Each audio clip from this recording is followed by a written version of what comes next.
Good afternoon, everyone. Surprise! Summer snow yet again. British Columbia. Take a look at the highways here. Closed. Campgrounds closed too.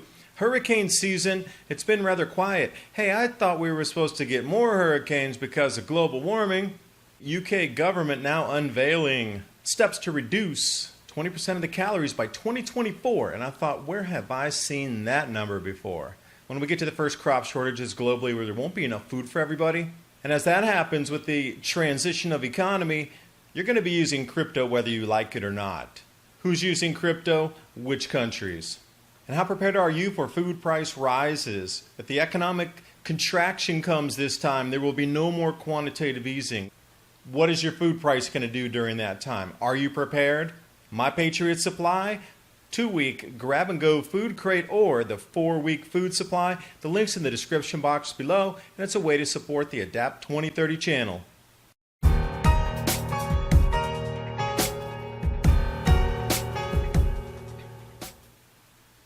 to start you over here with snow will be a thing of the past, except for this massive summer snow in British Columbia. It's the second time it's occurred, once in Alberta as well. It's snowed 3 times this summer in Canada already. Unseasonable snow forces campers out of northern British Columbia Provincial Park. Who would have thought that in the warmest year ever? This is Highway 97 near Fort Nelson. Usually they get a half a centimeter. But this is 35 centimeters. That's over a foot of mid-August summer snow, considered rare and unseasonable, caught everybody off guard. And we're seeing this again and again. People caught off guard by the unusual and unseasonable weather globally. Take a look at this. It's not the middle of January. It's the middle of August. Wide-eyed view for you. It's a multi-day event. It was the 17th, 18th, and 19th.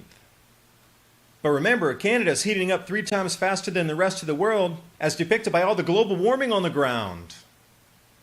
Now, speaking of unusual forecasts, were we not told that because of these heating oceans and all the climate change that we'd have more and powerful hurricanes, more hurricanes? It's going to be an incredible hurricane season. NOAA predicted. Hurricane season has been rather quiet.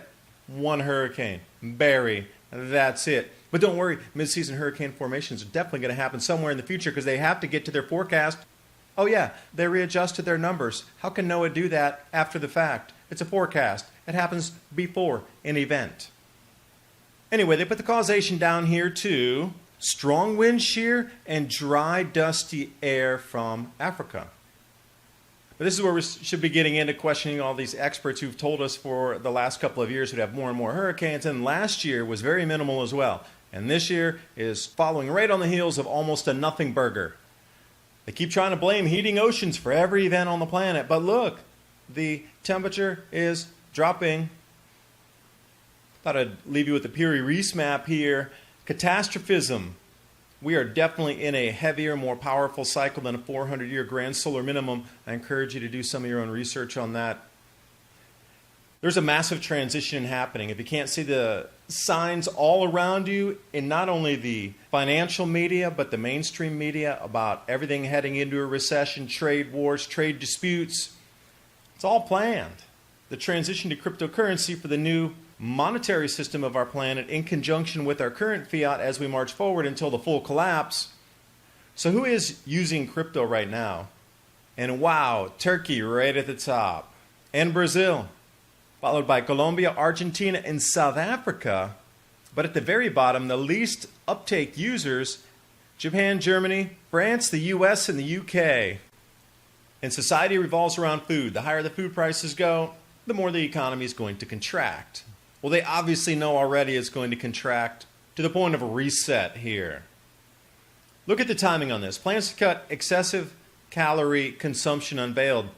I did a video last week about this. Subscriber sent this in and said, hey, there was a whole nother one that you missed that the UK government had put out through the Public Health England. They want to reduce 20% of calories in popular foods by 2024.